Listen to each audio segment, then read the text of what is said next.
Hi, my name is Amy and I'm going to be doing a video today about tracheotomy suctioning. So first things first, I have my sterile water here and then my bottle and my suctioning kit. So I open up the suctioning kit and I'm going to pull out my cup. And you want to make sure you don't touch the inside of the cup. You want to keep that sterile. Then I'm going to pour my sterile saline into the cup.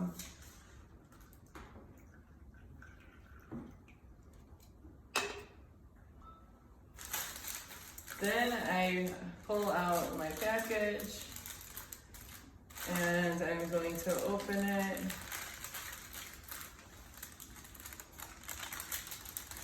And put on the sterile gloves. So I pulled that out. And I'm going to put on.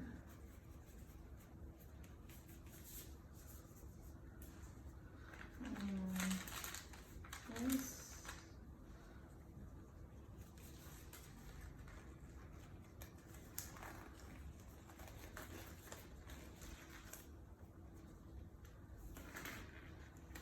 Okay, so my sterile gloves are on, and at this point I'm going to consider my dominant hand as my sterile hand, and my non-dominant hand as my non-sterile hand. I'm going to pull out the catheter and put the catheter in your dominant hand.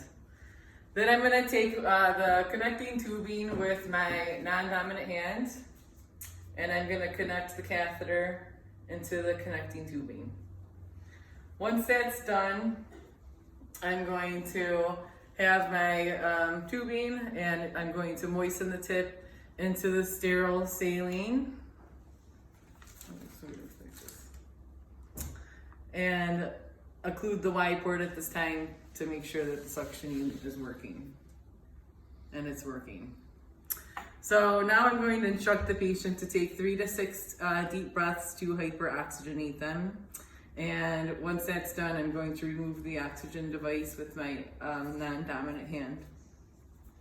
Then I'm going to start inserting the tubing into the trachea.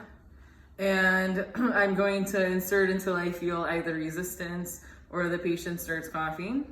And you do not occlude the Y port while you're inserting.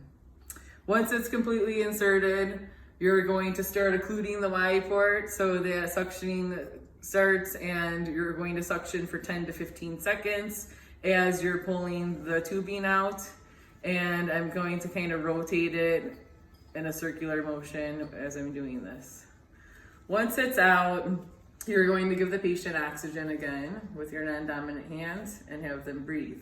You're also going to assess suctioning at this time. If they need further suctioning, you wait 30 seconds to a minute in between suctioning, and you do it no more than 3 times. Also, between suctioning, you want to encourage the patient to deep breathe and cough and trying to get those secretions out. At this point, we're going to say that suctioning is done and that we're done with that. So, and also when you're assessing, you're going to keep the tubing in your dominant hand. Kind of, I don't know how you're supposed to do it, but you kind of have it in your hand and you just keep it sterile. So that's as we're assessing. So patient is done, and I'm going to keep the tubing in my dominant hand, and I'm going to pull the glove off with the tubing in there. And then throw it in the trash, and I'm also going to take this glove off now and throw it in the trash.